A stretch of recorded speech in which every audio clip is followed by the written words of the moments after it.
The Super Nintendo Entertainment System is one of the greatest home video game consoles of all time. Personally, I would say it's my second favorite, behind only the Sony PlayStation 2. Generally speaking though, I would predict that most people would probably have it in their top 5, and a huge contributor to that reverence is, of course, its incredible library. The SNES was absolutely loaded with excellent games. Super Mario World, Super Mario Kart, Donkey Kong Country, A Link to the Past, Street Fighter II, Star Fox, F-Zero, Super Metroid, Mega Man X, and way more. That's not to say its closest competitor, the Sega Genesis, didn't have some killer titles too. Sega's machine had the likes of Sonic the Hedgehog, Shinobi, Streets of Rage, Golden Axe, Shining Force, and others. At the end of their lifespans, both consoles were successes, with over 30 million units sold for the Genesis, but just over 49 million units for the SNES. There's a whole separate video's worth of things to say about the SNES versus Genesis, and their strengths and weaknesses, and what could have been done to help the latter sell more, so on and so forth. Software-wise though, they both had their leanings. The Genesis excelled at action games like shoot-'em-ups, run-and-guns, and other games you would see in the arcade. But the SNES had an extremely extensive and mostly high-quality library of RPGs, both Japanese and Western-made. In fact, a huge contributor towards pushing the needle in Nintendo's direction for that whole generation was the incredible support of Squaresoft and Enix, Japan's two biggest RPG developers and publishers. The vast majority of the biggest and best console RPGs from the early to mid-90s were on the SNES. Sticking exclusively to games that were released in North America, we got Chrono Trigger, EarthBound, Super Mario RPG, Final Fantasy IV and VI, Secret of Mana, Breath of Fire 1 and 2, and Final Fantasy Mystic Quest. And these are just the more popular ones that people are most likely to be familiar with. If we dig just a little bit deeper, we'll see the likes of Lufia 1 and 2, ActRaiser, Soul Blazer, Secret of Evermore, Ogre Battle, Shadowrun, Ys 3, and Illusion of Gaia. Dig even deeper and we'll see Terranigma, The Seventh Saga, Draken, and Lagoon. Now, some of you might think, well, it can't get any deeper than that, right? We must be right near the end of the rabbit hole. On the contrary, dear viewer, we can go a bit deeper. In fact, by going a bit deeper, we can finally start the video proper. Now keep in mind, I am not going to touch on RPGs only released in Japan. That's kinda cheating, because of course a game exclusive to Japan is gonna be more obscure. Those are worth their own video. The RPGs I'm going to mention in this video actually were released in North America, in English, back in the 90s. And even then, they fell by the wayside for a lot of people, even some of those who consider themselves big RPG fans. I also want to disclose that I'm not going to touch on the Ultima, Wizardry, Advanced Dungeons & Dragons, or Might and Magic games either, mostly because I think they inhabit their own little category that could be worthy of its own separate video too, and because I also want to keep my workload for this video low. Yeah, I am lazy, sorry about that. But if you want more Western RPGs on the SNES to check out, then look all of those up. So, the way this video is laid out is pretty simple. I'm starting off with what I believe to be the least obscure games on the list and working down to the most obscure, giving my impressions of each game. Obviously, the perception of obscurity is going to be a little bit different for everyone. Some of you might have heard and played the first few games, but never heard of anything after, or vice versa. Or you've heard of and played every game in this video, which is possible because there's only a finite amount of officially localized SNES RPGs. So if you've been down this rabbit hole before, chances are I won't have anything new for you. But I get it. We all have slightly different paths when it comes to discovering media.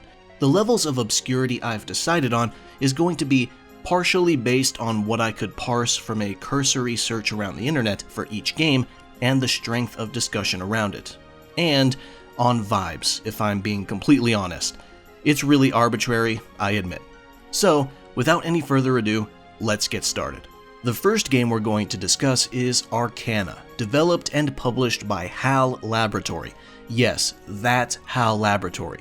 It released in Japan in March 1992, only a month before the debut of the studio's most famous character, the pink puffball known as Kirby. Then Arcana released in North America in May that same year, a surprisingly close date for a pretty obscure RPG. The game was co-directed by Shigeru Hashiguchi, who would go on to be part of the design team for numerous Kirby titles. The lead programmer was Ryuki Kuraoka, who would go on to be project manager for other HAL Laboratory games, including Super Smash Bros. For the N64 and Super Smash Bros. Melee for the GameCube. Arcana was scored by Jun Ishikawa and Hirokazu Ando, a pair who would go on to score nearly 24 Kirby games. Arcana is a first-person dungeon-crawling RPG that has a card theme for its story, but not mechanically. In the narrative, the main character is Rooks, the son of the last Card Master, which are basically powerful wizards who were hunted down and persecuted, and there was a big war, and so on. It's not a terribly enthralling story, but it sets the foundation for the thematic gimmick of the game.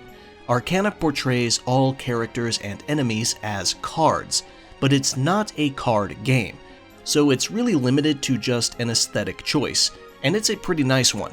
Fidelity-wise, the game isn't mind-blowing, but the card theme allows every enemy and party member to have their own unique attack animations, and it's a really nice visual feature that prevents the on-screen stuff from getting boring, or at least more boring. The music is pretty good too, very appropriate for the setting, and there's enough variety that you won't have to worry about the same short tune plaguing you for every second you play. However, don't let its art direction or the fact that it's made by HAL Laboratory fool you. This game can be tough, just like other dungeon crawlers can be. If you are cautious and well prepared, it could be a breeze, but if you're not, you are in for some torture. In fact, it's even tougher than those other games in a few specific ways. For example, you get a game over if any of your human party members die. Any of them.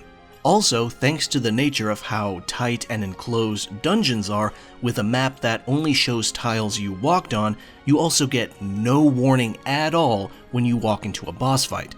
And this is made more alarming by the fact that you can only save your game in villages, and if you want to go back to your recent village, you have to completely retrace your steps out of the dungeon, assuming you don't have a return ring or return spell. But it doesn't stop there. The game is also hyperlinear. You're not allowed to return to previous dungeons you already cleared, meaning there's no grinding against weaker enemies if you feel like you're behind on levels. Now that doesn't sound too bad at first, but if you managed to beat a dungeon by the skin of your teeth, there's a chance that the next one might be such an increase in difficulty that you can't make any meaningful progress in a single attempt at the dungeon. So, you're just gonna walk in, fight once or twice near the entrance, walk out, heal, and repeat for a while. Overall, I think Arcana's still decent, but it's not one I would recommend to just anybody, which is a little weird because I would say it's a more beginner-friendly dungeon crawler.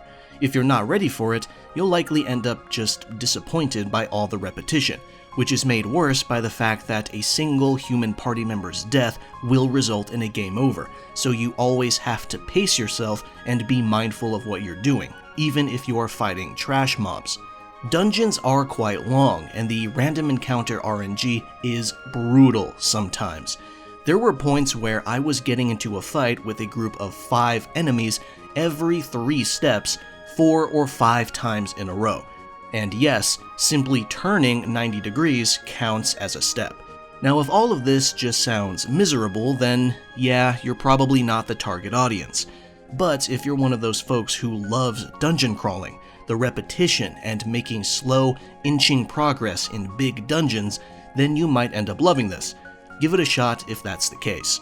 Our next game is Paladin's Quest, developed by the fairly short-lived studio Copia System, which was established in 1986, then reorganized and renamed to Shangri-La Corporation in 1996, before closing 4 years after that. The game was published by Asmik Corporation in Japan in November 1992, then by Enix in North America in October 1993. Its lead designer is Hidenori Shibao, who would go on to have only a few more video game credits after this, specifically for the sequel that only released in Japan, then Sony's Legend of Legaia for the PlayStation 1, and a very obscure FMV horror adventure game called The Fear for the PlayStation 2. The score for Paladin's Quest was composed by Kohei Tanaka, known primarily for his work on anime scores, especially multiple mecha anime and a lot of One Piece. So this game is pretty interesting, and I mean that in a mostly good way. Paladin's Quest has some very unique ideas going for it, but it's still pretty unremarkable in a lot of respects.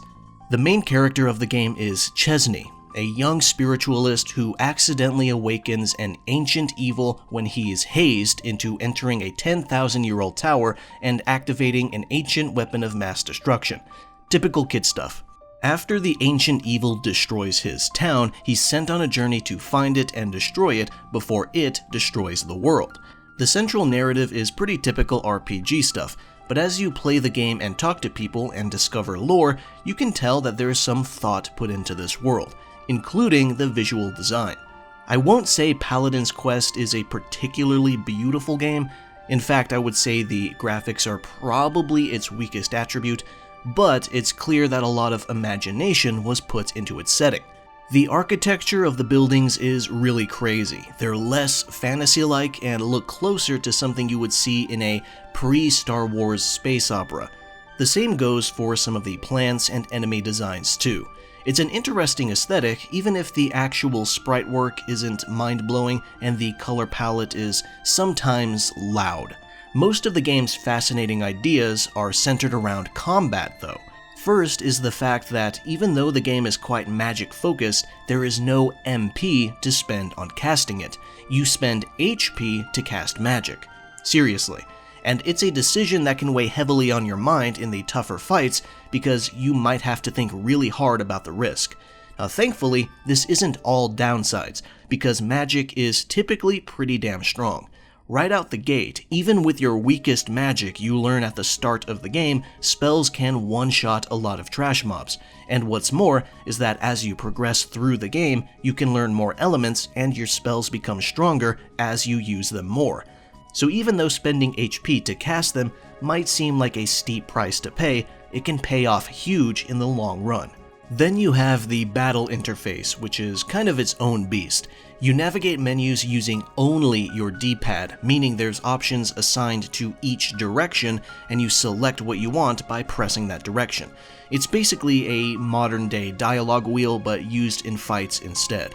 It's pretty clumsy at first, but once you get used to it, it can make your turns go by pretty fast, which you will likely appreciate because the game can be very slow when you're outside of combat and simply walking around. Overall, Paladin's Quest has some notable strengths, like the interesting magic system, unique world aesthetics, and great music by the aforementioned Kohei Tanaka, but it is far from perfect. It's an otherwise very slow game where a lot of its creative and mechanical goals feel just beyond its grasp, and if you're not into the game's weird appearance, then it'll probably just grate on you. Now that said, for Copia System's first ever attempt at an RPG, I think it could have gone way worse. It's worth a shot if you want to try a JRPG with its own fair share of quirks. The game does have a sequel named Lenus 2, but that unfortunately never released in North America officially and thus does not qualify for this video. But from what I've heard, it is such a big step up in quality that you might just do yourself a favor by skipping Paladin's Quest entirely and going straight to the sequel instead. It's up to you. Our next game on the list is Robotrek, developed by Quintet and published by Enix in Japan in July 1994, and then North America in October that same year. The game's director was Masaya Hashimoto, co-founder of Quintet and JRPG veteran, and its producer was Shinji Futami, who is still active in the industry to this day. On the other hand, Robotrek was written and designed by Reiko Takebayashi, who seems to have just disappeared from game design in 1999. Now this game has a lot of charm packed into it. It's pretty obvious from the get-go, with its vibrant art style and very distinctive sprite work. The colors pop in this game, and there's a solid variety of environments and enemies, and the music is fun too. The game has some pretty good production value overall, but the translation of the official English release does leave a bit to be desired, with a number of grammar problems and weird punctuation just in the first 30 minutes.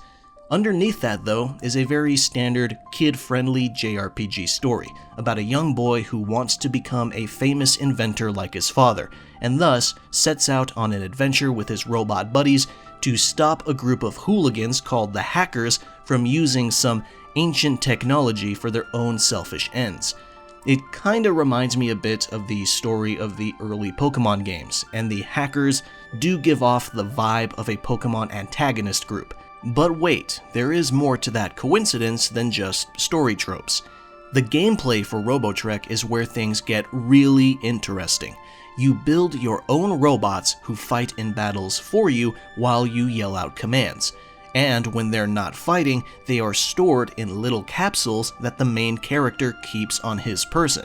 Yeah, Robotrek is where we see a sort of proto-Pokeball function, but the one big difference is that you don't throw a capsule to catch more robots, you simply build them. Beyond that though, the actual battle screen is pretty fascinating. You can have up to 3 robots on a team, but they do not all come out and fight at the same time. You keep one around until it runs out of energy and dies, then a second comes out and then the third. Basically, battles are always solo, but it's made pretty manageable because of the layout of the fight. Your robot starts on one end of the screen and the enemies start off on the other, and you take turns closing the distance to attack at close range. Or maybe you stay away in order to attack from beyond the enemy's reach. And not only that, but there's a pseudo-active time battle function in the form of your robot's charge level. Every attack costs a portion of its charge, and until it's full again, enemies can just keep smacking your robot around. So there's a reason to not just spam your strongest attacks all the time. This game has such a unique style of combat, especially for the time. It's a weird amalgamation of turn-based, plus its own take on Final Fantasy's ATB, plus it's kind of sort of like a strategy game, but you only control one unit. It's a jumble of different ideas, but it weirdly works. And it doesn't take that much time to get the hang of it. And it still doesn't stop there. There's more cool little mechanics scattered around the game, like an early crafting function where you can merge items to create new ones, including weapons for your own robot. You can change your robot's stat point distribution whenever you want. You can create your own skills by selecting 3 hits of any combination of 3 types of damage that your robot can do and name those skills. And just a bunch of other tiny little ideas that come together to make this game feel more interactive. Through its gameplay, Robotrek embraces its theme of invention in a way that's not complicated but still a lot of fun.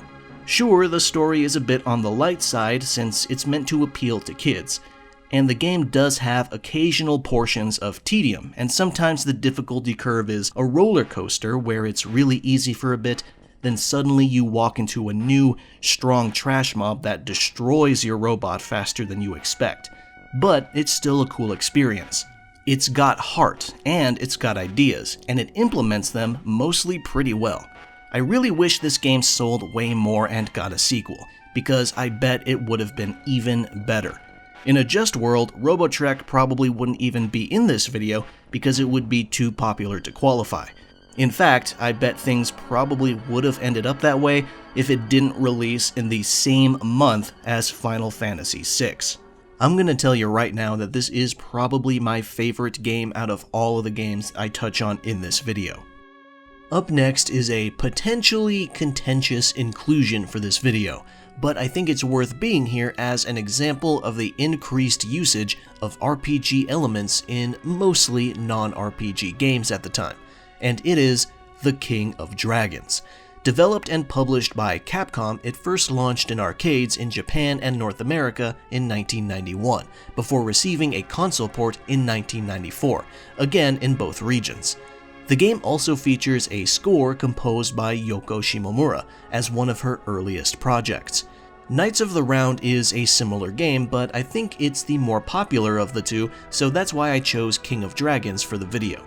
Now, while this is absolutely still a beat-em-up at heart, RPG elements are still present and pretty impactful. You start off by selecting a character to play from one of 5 available fighters, all inspired by your typical high fantasy classes and races, with their own strengths and weaknesses.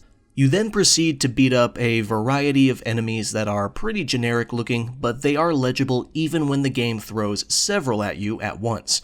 When they do fill the screen, the game slows down a little bit, but it's not as bad as some other games I've played, especially compared to some action games for the prior generation. For the actual RPG parts, your characters do gain levels as you collect more gold, and their health does increase with each level up. On top of that, there's also weapon upgrades. Chests sometimes contain stronger equipment for you to pick up, and they actually do a noticeable increase in damage.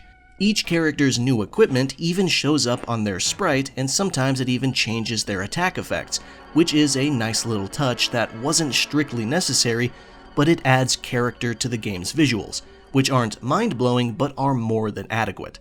The combat itself isn't terribly deep, nor does it involve that much finesse. It's pretty standard beat-em-up fare. You have a button for attacking and a button for magic, which is powerful but drains your health. The best thing you can say about a beat-em-up in this era is that its controls are responsive and reliable, and that it doesn't feel like the game is lagging behind your inputs. And thankfully, that's true for the King of Dragons. Characters move and attack quite snappily. Sound effects are adequate, and the music is additive to the experience, though nothing remarkable, especially compared to Yoko's best later on in her career.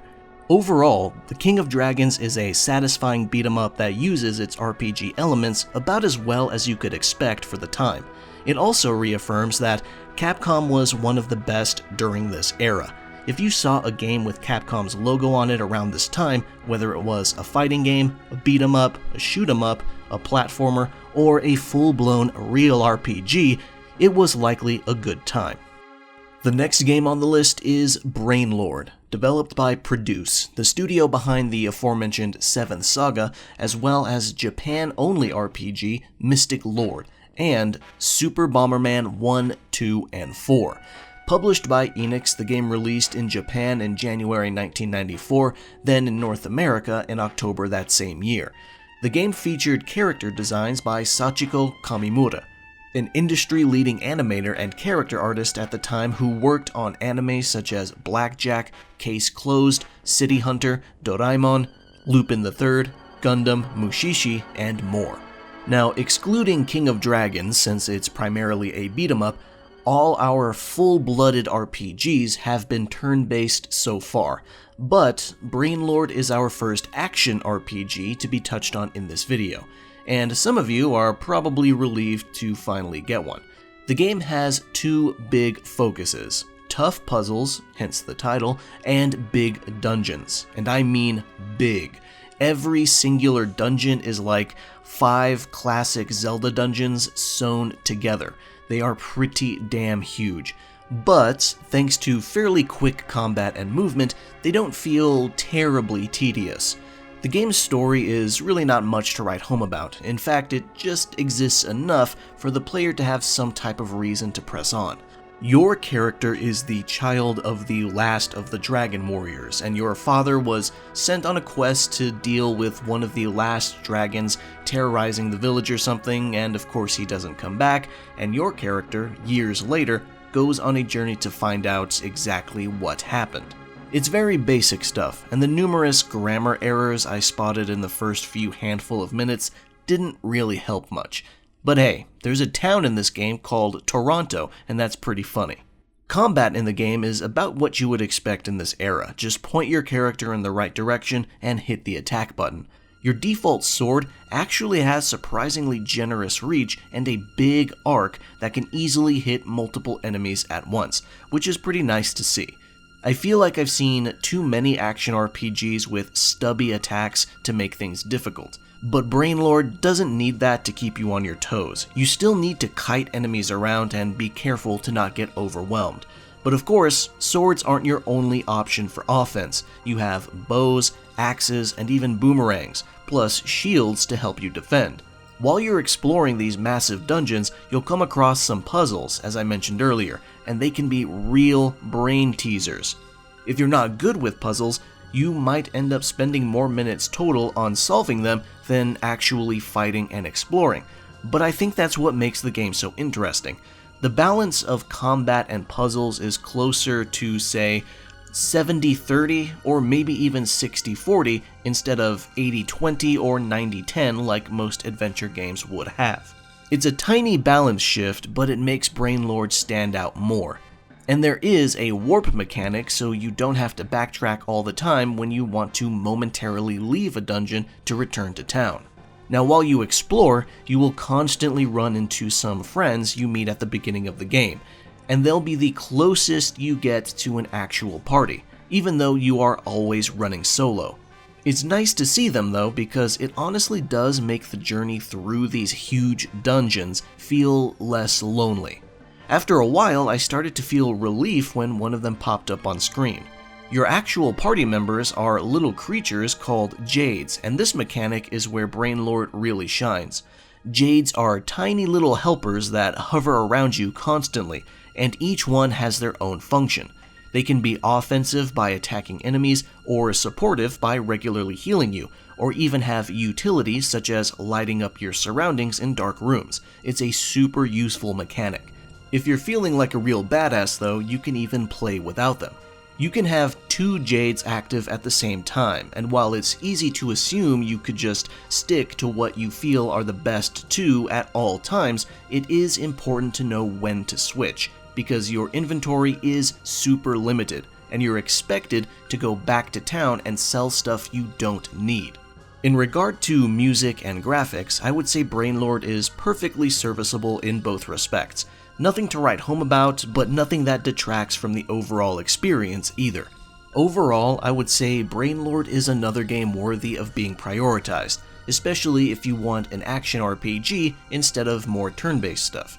The story barely exists, there's grammar errors in the translation, and it is sometimes monotonous. But similar to Robotrek, this game's got heart and it's got ideas, and it makes use of those ideas pretty well. If you're someone who likes the idea of a puzzle-heavy action RPG, or maybe you're simply a Zelda fan who wants something remotely comparable gameplay-wise, then give this game an honest try. I'd say it's good enough to deserve at least that much. Now we're going to dig a little bit deeper and enter the next stage of obscurity. The first game here is E.V.O. Search for Eden. It was developed by Almanac, a very short-lived studio that changed their name to Give.ro a few years after the game released, but then closed their doors for good in 1998. The game was published by Enix, first in Japan in December 1992, then North America in July 1993. Search for Eden is the brainchild of Takashi Yoneda, founder of Almanac and director and lead designer of the game. Search for Eden is heavily based on the studio's first game, 4.6 billion year story, The Theory of Evolution, and carries on many of its concepts. E.V.O. is a really interesting and cool game conceptually. The story begins billions of years ago when the Earth is first created, and eventually life springs up on the planet. Your character starts off as a fish, and as you progress, you go through the various eras of life on Earth, becoming an amphibian, then a dinosaur, then an early mammal. It's a paleontology-powered trip through time. It's not a fully committed RPG, as you can probably tell. It is part platformer, and the RPG elements are there with a very unique implementation. As you defeat enemies and eat them, you gain E.V.O. points, which are spent on evolving your creature body part by body part. You can develop stronger jaws for a higher attack power, or stronger limbs for better jumping, or an armored body for increased defense. And not all body parts offer a straight line of progress. Sometimes you'll get a selection of body parts that cost the same with their own strengths, so you'll have to pick one to commit to. It's a really neat idea that fits incredibly well with the game's concept. The game also boasts some solid graphics and a variety of levels and environments appropriate for the topic, and the music is pretty pleasant. So, the game has a strong combination of unique identity and acceptable production value, but what about the gameplay? Unfortunately, this is where the praise more or less ends. E.V.O's gameplay is very flawed. In fact, to be totally frank, actually playing the game is probably its biggest weakness, for two primary reasons. First, its controls just feel unreliable and clumsy, sometimes just downright awful. Every button I press, it feels like the game is struggling to keep up, even when I'm just fighting one enemy and there's no actual visible slowdown happening. Platforming is hit or miss, because sometimes my creature can't touch a slightly higher platform that's only knee-high, even though its jump visually clears it.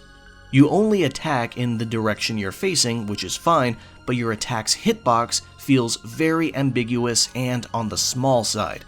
And when enemies attack you, they can stay inside your creature's sprite, so they can get a free hit or two on you by just touching you until you jump out of the way. But that's if they don't attack again and cut off your attempt to escape. Getting stun-locked to death in this game is incredibly easy and feels dreadful every time it happens. And then there's boss fights, which are extremely deadly due to their high damage output. The only way to get rid of bosses in a timely manner is to break the game in your own favor like enemies can do in theirs, meaning stun-locking the shit out of them and not allowing them to move at all. I'm honestly not even sure if that's supposed to be intentional, and that uncertainty sucks the satisfaction out of it. And then there's the grind.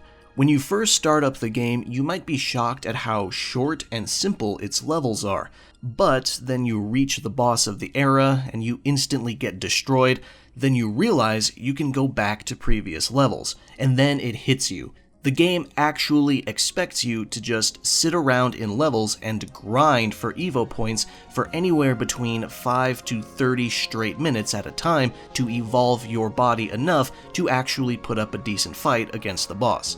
Seriously, this is why enemies respawn the instant their spawn point is off screen, so you can take a few steps to the side, then come back and kill them again. The game is specifically designed to have you go back to previous levels, find a good spot where enemies are packed together, and just kill them repeatedly. E.V.O has such a fascinating concept and lots of really cool ideas. Its customization and general progression are great, but it's such a shame that it's marred by clumsy controls and an inherent grind. Now, some of you might have a high tolerance to that, in which case I do recommend playing. It really is an interesting game, and I can't stress that enough. But your enjoyment will definitely hinge on your ability to get used to or overlook its less than stellar controls and hit detection. Our next game for this level is a surprising adaptation of a popular intellectual property, The Lord of the Rings Volume 1. Developed and published by Interplay and released in North America in October 1994. This is a fascinating creature of a game. It's a direct adaptation of the book, but it also has nothing to do with the other Lord of the Rings Volume 1 game made by Interplay and released in 1990 and 91 for PC platforms. These are two separate games, and to separate them even further, the PC game uses cutscenes from the Ralph Bakshi animated film, and it received a Japanese release. The SNES game got neither of those things, and on top of that, despite the title being Volume 1, the SNES game also never got a follow-up, and for good reason. It sucks, and it sold horribly. Look, I always try to find the redeeming qualities of even the worst games I play, but it's a struggle to do that with this one. The world is very big and the music is excellent thanks to Charles Deneen, who is still working to this day, as he should, because the music is genuinely the only truly good thing about this game. There is an interesting novelty of roaming around this world in the mid-90s, sure, but your willingness to stick around wavers a lot when you experience the bad combat, the boring dungeons, the dull character sprites, and a metric fuck-ton of fetch quests that will involve more walking than you would even assume for a story about walking a lot. There's brief flashes of artistic brilliance, but there's no brilliance for the actual gameplay. Now, you might still find some enjoyment out of the game if you are the type of person who likes the charm of B-movies, but otherwise, don't bother. If you really need a good Lord of the Rings video game to play the hack and slash games on the PS2. They might be based on the movies instead of the book directly, but they are still two of the better Lord of the Rings games that exist. Now it's time for Secret of the Stars, developed and published by Tecmo, first in Japan in November 1993, then in North America in July 1995. Now I'll cut to the chase here. Secret of the Stars is the type of game that has some neat ideas, but mostly fails at executing them. The biggest one is how the player controls two parties. One is called the Octalion, and the other is called the Custera. Just two of the annoying proper nouns that the game is constantly throwing at you. Now basically, the former is a party of kids and the latter is a party of adults. The game's gimmick here is for the player to switch between them to solve problems and progress the plot. This sounds interesting at first, but fails to hit the mark for a couple of reasons. First, you don't truly need the Custera for huge chunks of the game at a time, but you still need to manually control them to keep them nearby. And second, if you insist on playing both parties evenly as much as possible, you need to switch between them to do the same thing twice a lot of the time, including leveling them up, because parties do not share experience points. So you're in this situation where most of the game doesn't really require the Custera, but it's not really a great idea to leave them untouched. But that means grinding with them separately to keep them in fighting form. It's pretty damn bothersome. Beyond that, the game's combat is acceptable, if tedious at times. You're given the option to let the game automatically fight for you, which can be helpful in areas where enemies aren't really all that tough. The game also allows you to combine abilities for a much stronger attack, which is pretty significant for a game that predates Chrono Trigger. Then there's the story, which exists but is told in a very annoying way. You're constantly bombarded with names and terms, and only half the time you're actually given an explanation for them, and the rest of the time you just have to use context clues to see why they're important. And that's on top of the horrible translation riddled with awkward dialogue and typed out exclusively in all caps. Graphically, the game is acceptable, though only really comparable to early SNES titles. When you realize Final Fantasy VI comes out only 5 months after this, it kinda puts things more into perspective. And the music is also adequate. Overall, Secret of the Stars is far from perfect, and a lot of people might be more annoyed by it rather than entertained. But if you're one of those people who can respect interesting ideas for the sake of it, even when the execution of those ideas is questionable more often than not, then it could still be worth a shot. Like Lord of the Rings Volume 1, it's got some weird B-movie charm to it. The next game on our list is Dragon View, developed by Kotobuki System, who published the game themselves in Japan in August 1994, but it was published in North America by Kemco in November that same year. Dragon View is an interesting thing because it's known in Japan as Super Draken, and is sometimes known in various other places and periods as Draken 2. But if you look at its gameplay, it actually bears almost no resemblance whatsoever to the game it's supposed to be a sequel to, except for its pseudo 3D overworld. But that's probably a good thing because the original Draken is not particularly amazing. It will appeal to certain people, yes, but Dragon View is generally considered a step up from its predecessor, and personally, I agree with that consensus. Dragon View is a really solid action RPG that's pretty straightforward, but manages to feel pretty large. The story is a very common damsel in distress tale, and character depth is pretty much limited to the villain and what you learn about them. And the game's text is written in a way that's much closer to actual prose that you would read in books. It's kinda weird, but in an interesting way. But where the game shines here is its combat. Whenever you enter a dungeon, the game turns into a side-scrolling action game, with combos and jump attacks, and best of all, it feels great. Movement is very reliable and consistent, and your attacks come out fast, and there's little to no issue with hit detection. Sometimes avoiding damage can be a little difficult because once there's a certain number of enemies on screen, there's only so much you can do. But I've found that staying aggressive is more or less the best way to handle things. There's a good amount of enemy variety, and the dungeons themselves do not overstay their welcome. There's also environmental hazards to avoid, obstacles to jump around, and barricades or roadblocks to destroy.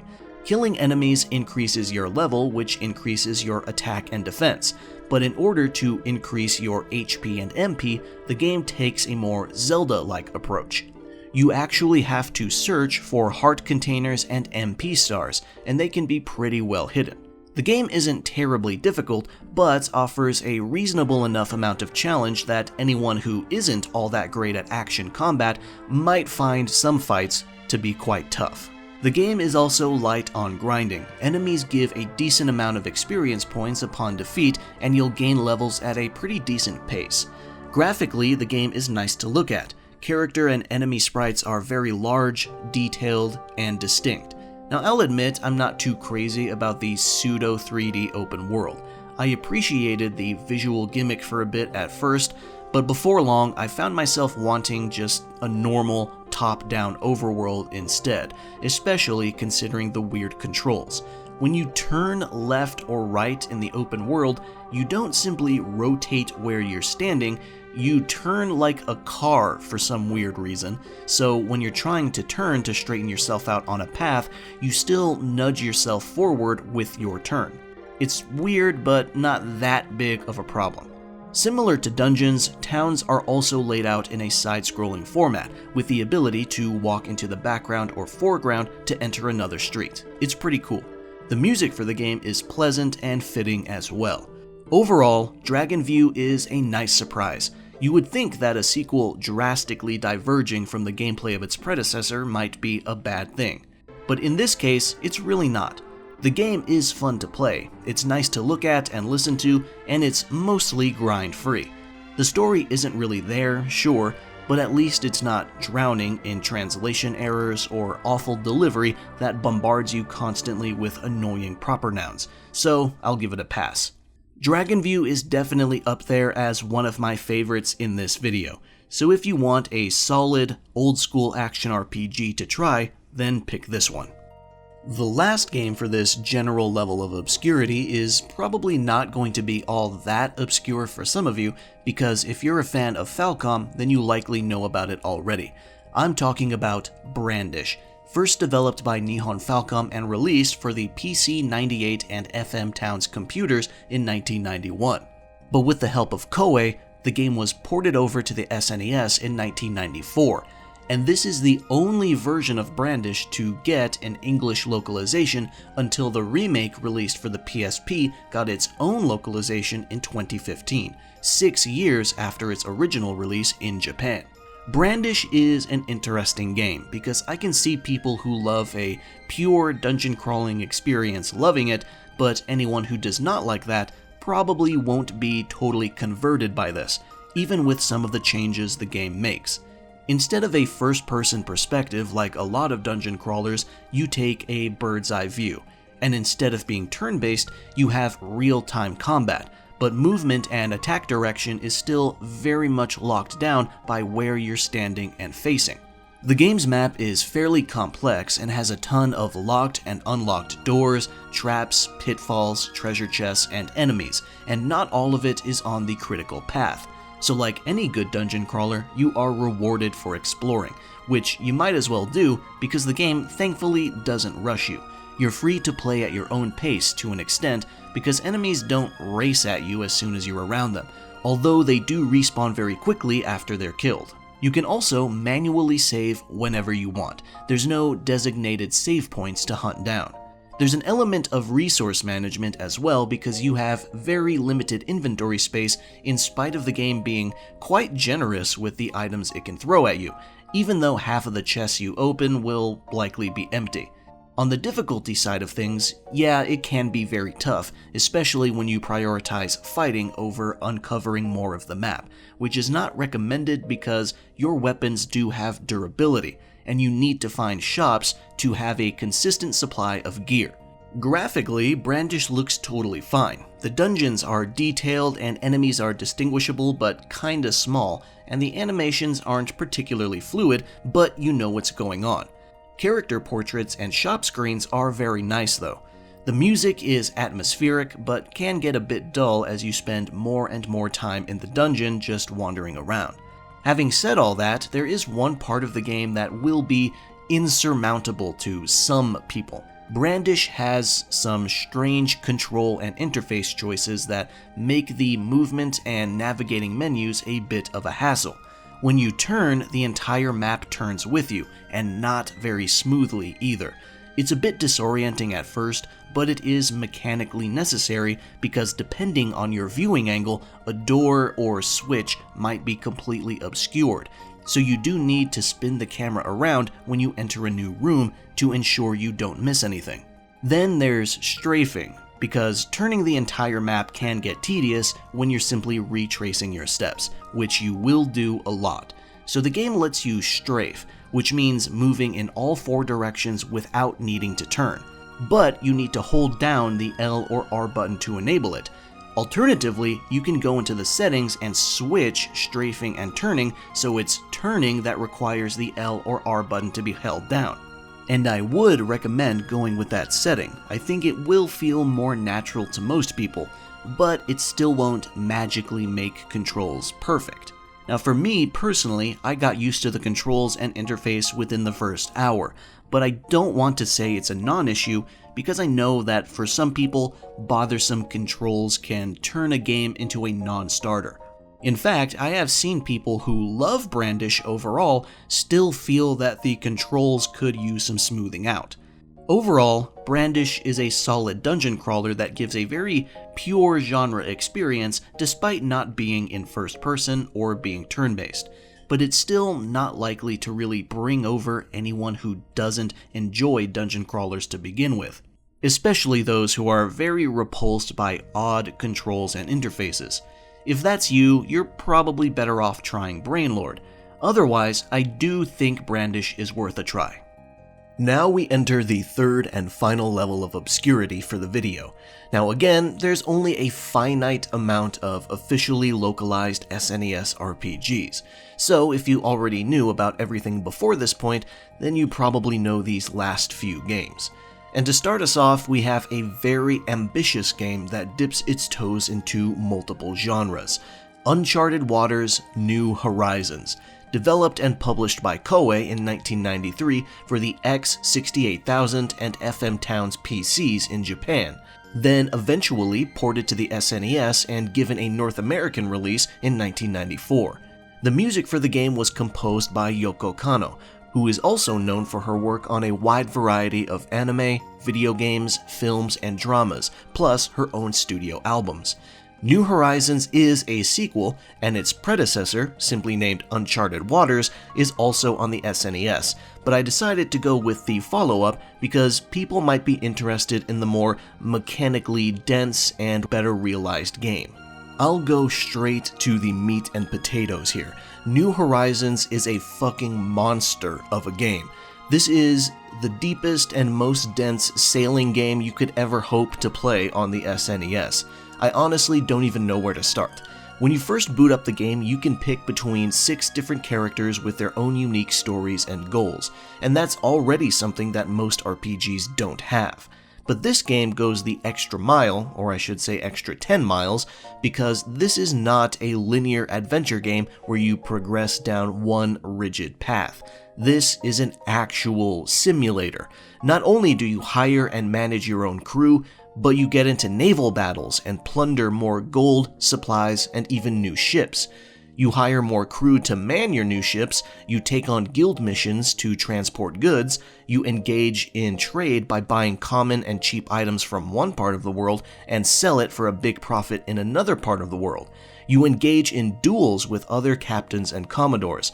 You upgrade your ships. You manage your crew's health and hunger. You upgrade your main character's own weapons and gear. You invest in shops. You explore and discover various points of interest.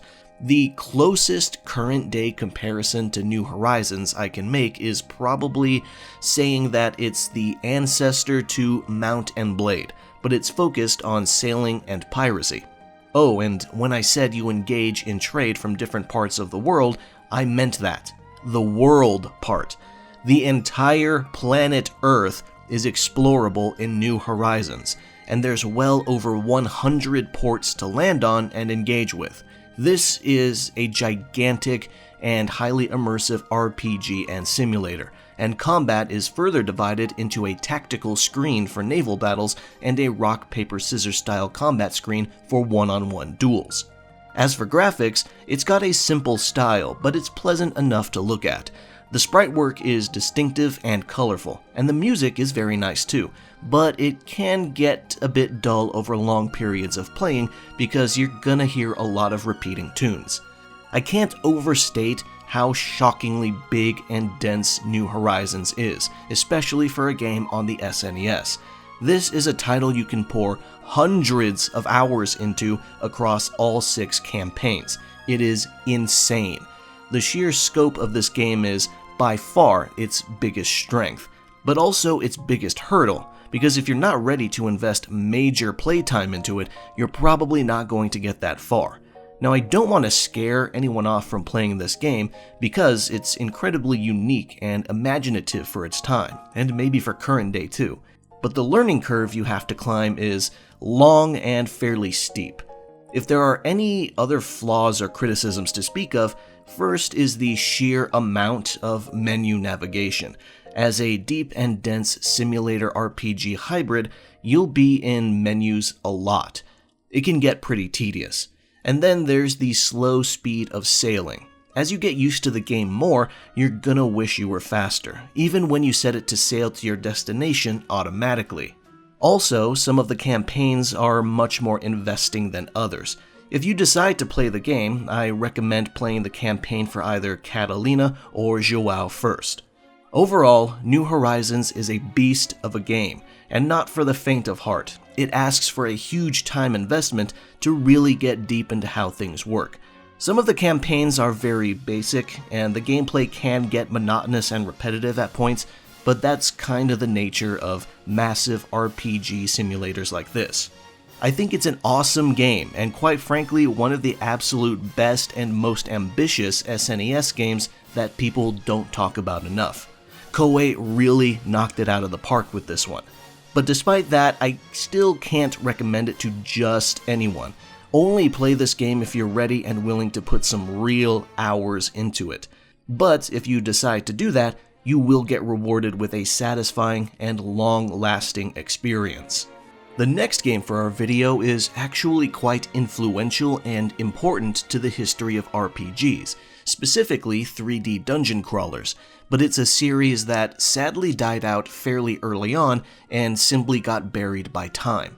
And honestly, its inclusion in this video might be stretching the rules, because even though it has an SNES port, it's just one of many other ports that might be more popular or crucial to its history. Dungeon Master was developed and published by FTL Games, first for the Atari ST in 1987, and it ended up becoming the best-selling game for the platform.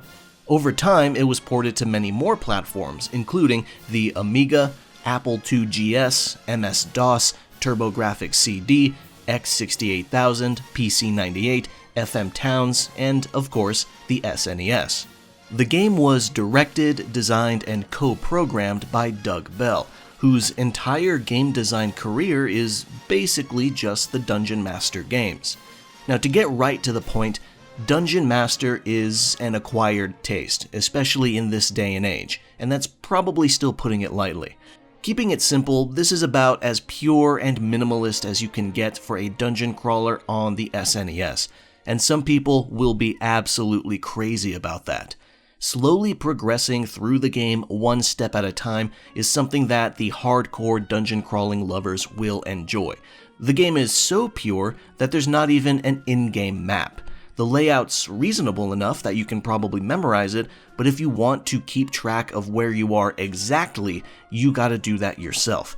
Grab a pen and graph paper and draw. Combine that with the game's point-and-click interface and very slow movement, and you're gonna spend a lot of time just bumbling around and getting your bearings. The game is very atmospheric, with almost a total lack of in-game music and no dialogue. You hear distant sound effects like water drops hitting the floor or curious thuds and thumps. Some of them may be enemies, some of them may be nothing at all. Graphically, the game is very simple, but everything's clear and legible and works with the dank and dreary ambiance. The game also features a very early and primitive form of dynamic lighting, which is pretty cool. The game's story is minimal to the point where it's basically non-existent. The only real semblance of a plot is actually in the game's manual, which you likely won't have if you're playing via emulation unless you search for a PDF. When you first start the game, you enter a place called the Hall of Champions, where there's a collection of characters of different classes and skills that you can resurrect to make up your party. The game doesn't have the typical experience points and leveling system that many other RPGs do. Your party members advance in class by performing class skills.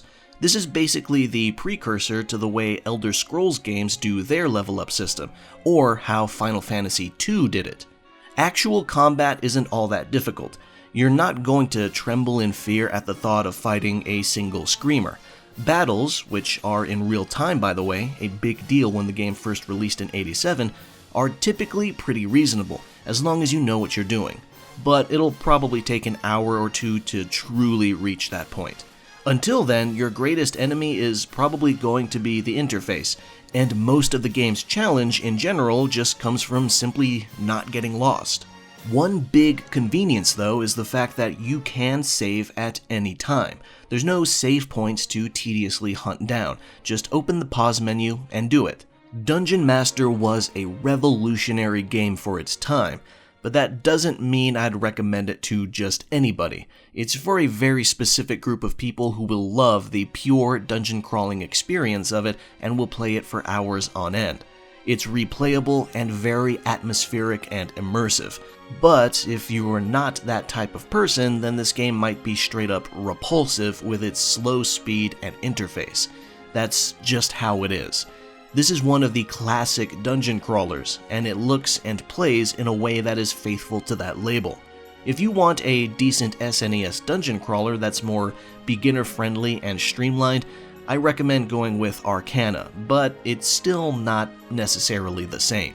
Our next game is another ambitious, genre-blending title from Koei, Inindo, Way of the Ninja, released in Japan in 1991 on multiple platforms, but the Super Famicom version specifically was chosen to be localized in North America, while China got an MS-DOS port.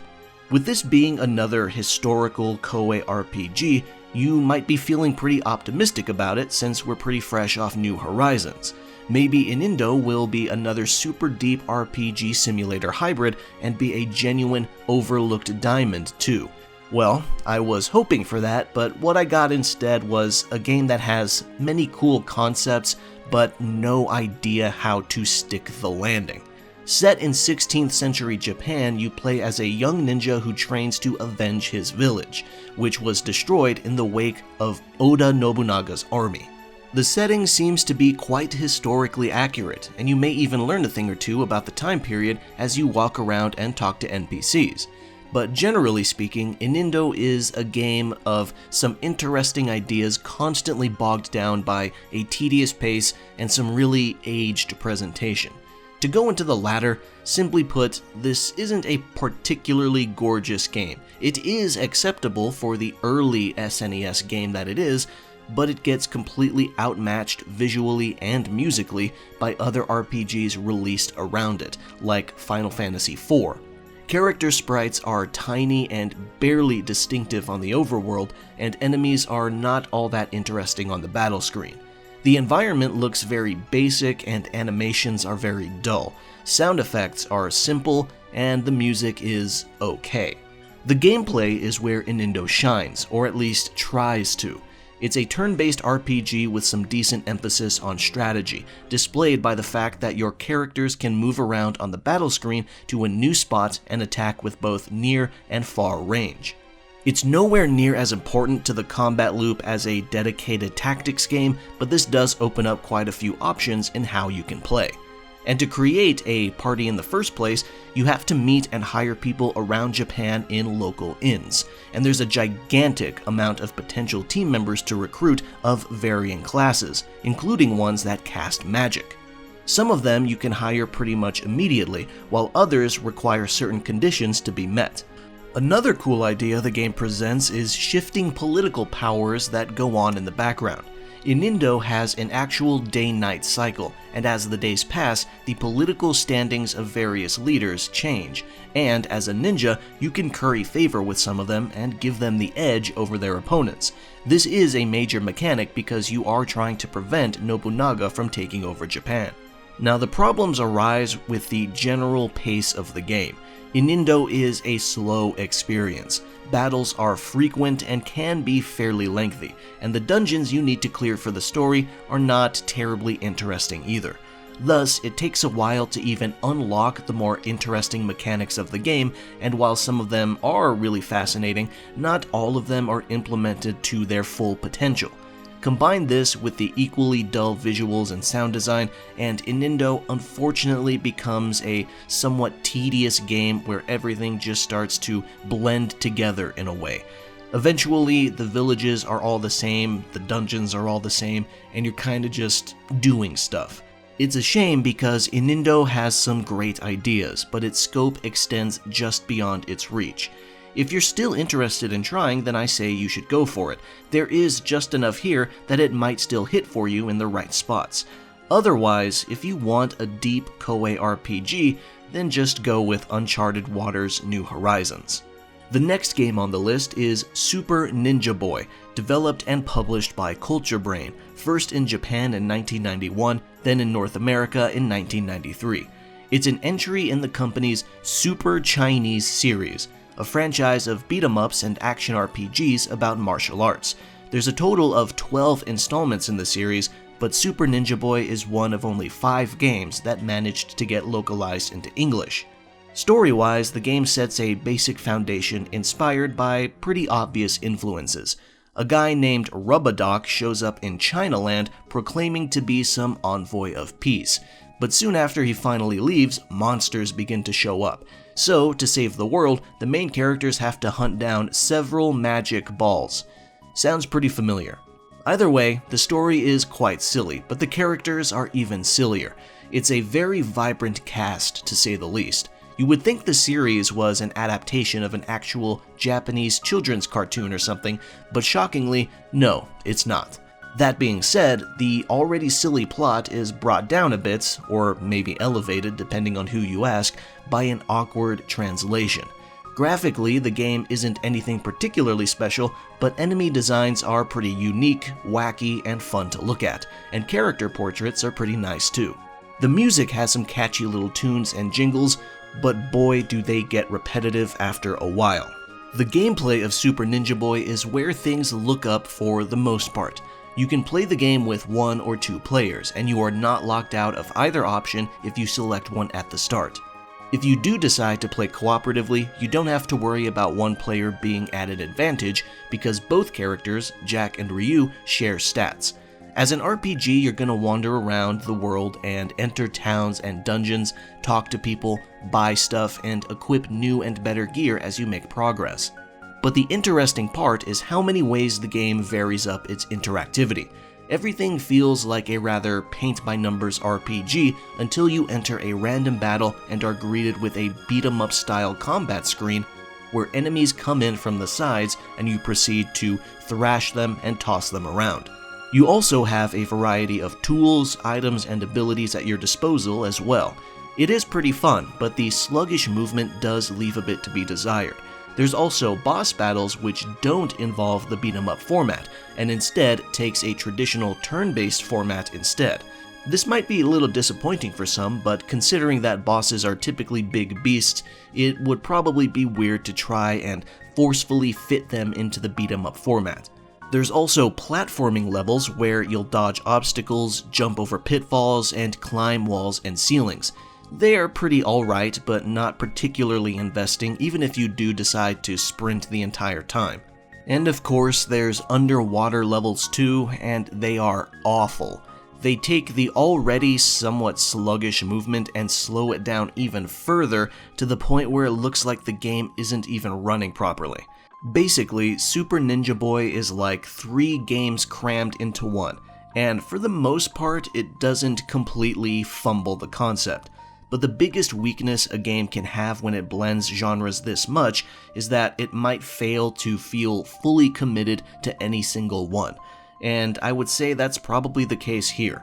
On a basic level, the game is adequately made, besides the translation, but the variety of gameplay it offers doesn't fully stop the monotony from being felt from time to time.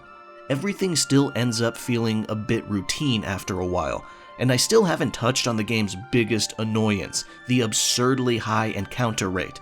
You would think the battles are somewhat quick because they're in real time, but the speediness of each individual fight doesn't really matter much when you're getting into a new one every 2 or 3 steps. It can get pretty insane. There's also no save system in this game either, just a password mechanic that pinpoints where you are, your level, and what items you have. Overall, Super Ninja Boy is still a decent time, so I still generally recommend it. I'm sure some people might love it, but for others, it might just feel like 3 okay-ish games stitched together, and honestly, I would not completely disagree. And now, our final game of the video, an RPG so well hidden that I bet if you saw the box art for it at any point, you would assume it was nowhere close to being an RPG. And you would be kind of right, because its inclusion of RPG elements isn't as fully committal as most of the games in this video, but since we're allowing hybrid games, I decided to include it anyway. The last game is The Twisted Tales of Spike McFang. Spike McFang was developed by Red Entertainment, a studio that's no stranger to niche titles that create a cult following, especially on the PlayStation 2 with the likes of Blood Will Tell, Gungrave, and Bujingai. It was published by Naxat Soft in Japan in 1993, then by Bulletproof Software in North America in June 1994. It's a sequel to a TurboGrafx 16 game titled Makai Prince Dorabo-chan, which was unfortunately never released in North America. You control a vampire named Spike, and your goal is to defeat an enemy that has taken control of your castle and kidnapped your parents, as well as invade your friend's kingdom. Pretty basic stuff. That said, the game's beginning is pretty funny. It starts with Spike arriving at a place that's supposed to make him stronger, but of course his friend, Camellia, arrives to let him know what the situation is. But he can't back out of his fighting class at the last minute or he'll lose his deposit. And that is the story reason for the tutorial existing. It's a level of charm that I really like and that the game keeps up the entire time. And frankly, I think the charm is the game's main appeal. The sense of humor is childish but endearing, the characters are cartoonish, the music is catchy, and the graphics are vibrant. In terms of sheer production value and presentation, I like Spike McFang a lot. It has a lot of heart. As for the gameplay, it has a competently made foundation, but it doesn't do much to build on top of it. It's mostly an action platformer, but your moveset is pretty small. You can spin and throw your hats, of which there are multiple types, and that's pretty much it. The real interesting part of combat is that you can use specific types of consumable cards as special attacks or for useful effects, like elemental attacks or turning your enemies into harmless animals or invisibility. The RPG elements are basically limited to killing enemies for experience points, leveling up, and increasing your stats. That's it. As a platformer, there's not many collectibles to pick up or a ton of secrets to find. And as an RPG, there is not much in the way of customization or side content. One thing's for sure though, the game can get surprisingly tough. You would assume, based on its child-friendly exterior, that this must be a pretty easy game. But no, if you are not equipped with the best hat you can get at the moment and you haven't leveled up enough, the next boss you face is going to completely fucking trounce you. Because of this, there is a small presence of grinding, both for levels and gold so you can buy hats. In fact, normal enemies are also kind of a chore sometimes, because they can take quite a lot of hits. If you're not careful, a room of trash mobs will dispose of you pretty fast. Apparently, the North American version of this game was tweaked to be harder, specifically by increasing enemy defense and taking away health regeneration when Spike gains a level. It's usually the Japanese version of games that are harder, assuming there is a difference in difficulty, but not this time. Us English speakers get the tougher experience this time around, and rather than make the game more engaging, I think it only made it more tedious. Overall, Spike McFang is an aesthetically charming game with the right art style, the right music, a solid translation, and the right character designs. But the actual gameplay is another case of a hybrid game blending genres but failing to fully commit to either one. As an action platformer, it's kinda dull, with the card mechanic doing most of the heavy lifting. And as an RPG, it's pretty shallow.